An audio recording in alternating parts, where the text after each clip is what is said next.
സൈനബ്, നീ എന്നോട് ക്ഷമിക്കണം. 5 മക്കൾക്കായി 5 മുറികളുള്ള ഒരു വീടുണ്ടാക്കാമെന്ന് ഞാൻ നിനക്ക് വാക്ക് തന്നിരുന്നു. അബുദലിനെയും ഇമാദിനെയും ഒരേ മുറിയിലാണ് കിടത്തിയിട്ടുള്ളത്. അവർ ഇരട്ടകളാണല്ലോ. മറിയമിനെയും ഖലീലിനെയും ഒരുമിച്ചാണ് കിടത്തിയത്. ഒരു കഫംപുടവ ലാഭിക്കാമെന്ന് കരുതി. ലൈലയെ നിന്റെ ഖബറിൽ തന്നെ കിടത്തിയിട്ടുണ്ട്. കൈകൾ രണ്ടുമില്ലാത്ത അവളെ ഒറ്റക്കാക്കാൻ വയ്യല്ലോ.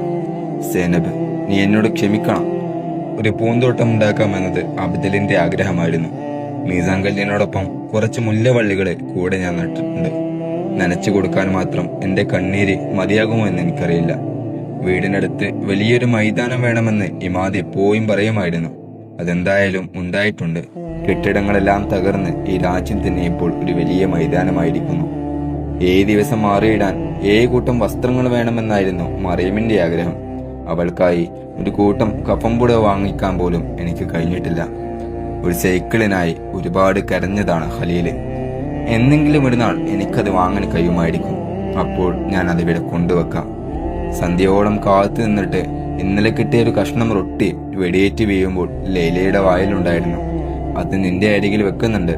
ഉണരുമ്പോൾ നീ അത് അവൾക്ക് കൊടുക്കണം. സൈനബ്, നീ എന്നോട് ക്ഷമിക്കണം.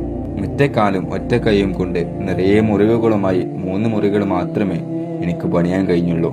നമുക്കുറങ്ങാനായി